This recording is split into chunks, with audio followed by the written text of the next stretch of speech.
Selamat berjumpa dan selamat datang di video saya kali ini bersama dengan saya, Bartolomeus. Dan pada kesempatan kali ini, kita akan membahas tentang suatu organisasi yang keberadaan dan namanya sudah tidak asing lagi didengar oleh masyarakat luas, khususnya oleh orang-orang di dunia pendidikan. Ya, organisasi tersebut bernama UNESCO.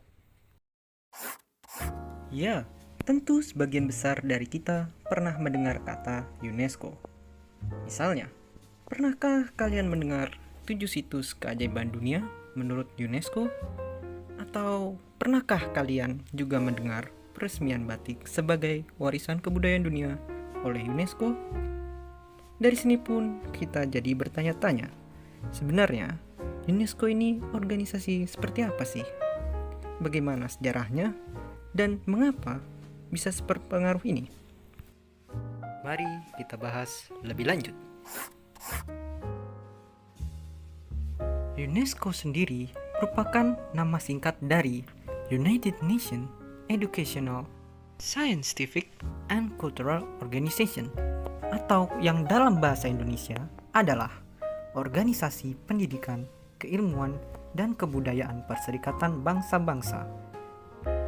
UNESCO sendiri merupakan suatu organisasi internasional di bawah naungan PBB. Organisasi ini mengurusi hal-hal yang berbau pendidikan, sains, ilmu sosial, kebudayaan, serta komunikasi dan informasi dalam rangka meningkatkan rasa saling menghormati yang dilandaskan pada keadilan, peraturan hukum, serta hak asasi manusia.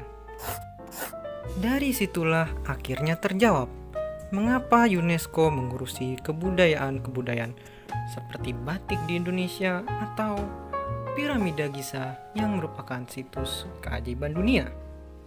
Ternyata maksud dari UNESCO itu baik loh. Seperti yang dijelaskan oleh saya tadi, UNESCO mengurusi kebudayaan dan berbagai hal keunikan lainnya di dunia ini. Ternyata mereka melakukan itu agar hal tersebut tetap eksis dan tetap terjaga kelestariannya di tengah perkembangan zaman yang sangat pesat ini. Organisasi UNESCO mulai didirikan pada tanggal 16 November tahun 1945. Adanya UNESCO terlahir karena konferensi PBB di London yang dimulai sejak tanggal 1 hingga tanggal 16 November 1945. Waktu itu terdapat 44 negara yang hadir dalam konferensi itu. Pada hari terakhir konferensi, konstitusi UNESCO kemudian ditandatangani. Tujuan pendirian organisasi itu awalnya adalah mendukung perdamaian dan keamanan dengan mempromosikan kerjasama antar negara. UNESCO memiliki anggota 191 negara. Organisasi itu berada di Paris, Prancis. UNESCO memiliki 50 kantor wilayah serta beberapa institut dan pusat di seluruh dunia.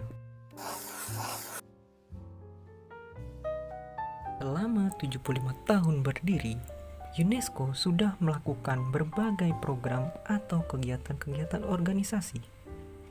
Ada beberapa program. Yang pertama adalah program baca tulis dan pelatihan guru di berbagai negara berkembang.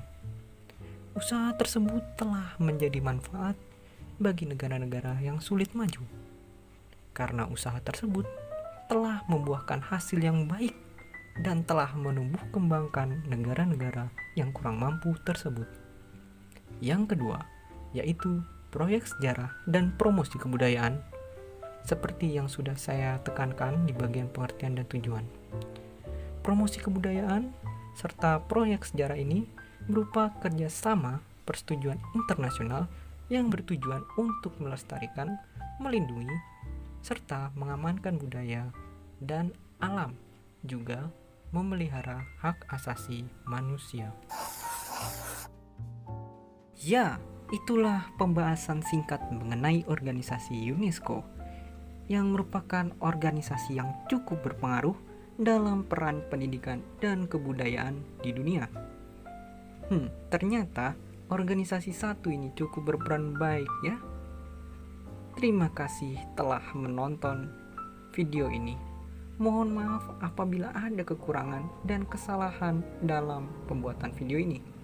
Maklum, saya jarang membuat video. Oke, saya Bartolomeus dari kelas IPS 2. Sekian dan sampai jumpa di lain waktu. Terima kasih. Assalamualaikum warahmatullahi wabarakatuh. Perkenalkan, kami dari kelompok 1 ingin membacakan hasil resume dari materi kami. Untuk itu perkenalkan, nama saya Fadila Eskahar. Nama saya Salsabila Yasim. Nah, langsung saja untuk judul videonya, yaitu apa itu UNESCO. Sumber video berasal dari YouTube. Untuk nama youtubersnya yaitu Bartolomeus Garato. Durasi videonya 5 menit 42 detik. Untuk ringkasan isi video sendiri, UNESCO merupakan singkatan dari United Nations Educational, Scientific and Cultural Organization, atau yang dalam bahasa Indonesia adalah Organisasi Pendidikan, Keilmuan, dan Kebudayaan Perserikatan Bangsa-Bangsa. UNESCO merupakan organisasi di bawah naungan PBB. UNESCO mengurusi hal-hal seperti pendidikan, sains, ilmu sosial dan kebudayaan, serta komunikasi dan informasi. Tujuan UNESCO mengurusi kebudayaan dan berbagai hal keunikan lainnya adalah agar hal tersebut tetap eksis dan tetap terjaga kelestariannya di tengah perkembangan zaman yang pesat ini. UNESCO didirikan pada tanggal 16 November 1945 pada saat terakhir konferensi PBB di London. Dengan tujuan awalnya pendirian UNESCO ialah mendukung perdamaian dan keamanan dengan mempromosikan kerjasama antar negara. Sekitar 191 negara termasuk ke dalam anggota UNESCO. Selama 75 tahun berdiri, UNESCO sudah melakukan program atau kegiatan-kegiatan organisasi banyak sekali. Di antaranya pertama, program baca tulis dan pelatihan guru di berbagai negara-negara, serta untuk yang kedua, proyek sejarah dan promosi kebudayaan. Untuk poin utama video yaitu adalah pengertian UNESCO, tanggal berdirinya UNESCO, tujuan terbentuknya UNESCO, dan apa saja program yang telah dilaksanakan UNESCO. Selanjutnya saya persilakan kepada teman saya. Jadi menurut pendapat dari kelompok 1, UNESCO memainkan peran penting dalam mempromosikan perdamaian, pendidikan, dan budaya seluruh dunia. Organisasi ini berusaha melindungi warisan budaya, memajukan ilmu pengetahuan, serta memastikan akses terhadap pendidikan yang inklusif dan berkualitas. Salah satu kontribusi UNESCO yang sangat berharga adalah pelestarian situs warisan dunia yang membantu melindungi kekayaan budaya dan alam bagi generasi mendatang. Kaitan dengan materi dalam mata kuliah problematika adalah UNESCO dapat dikaitkan dengan berbagai isu global yang dikaitkan dalam perkuliahan seperti pendidikan, kesenjangan sosial atau budaya, konflik internasional, serta pelestarian lingkungan dan warisan budaya. Kesimpulan, setelah dibaca secara keseluruhan, kelompok kami menarik kesimpulan bahwa UNESCO merupakan organisasi yang berperan penting dalam mempromosikan pendidikan dan situs budaya di seluruh dunia. Dan untuk kaitannya dengan mata kuliah problematika ini, diantaranya yaitu dapat dikaitkan dengan isu global, pendidikan, dan kesenjangan budaya. Untuk tujuan dari UNESCO itu sendiri yaitu mengurusi kebudayaan dan keunikan lainnya agar tetap eksis di tengah perkembangan zaman yang pesat ini. Sekian dari kami akhiri. Wassalamualaikum warahmatullahi wabarakatuh.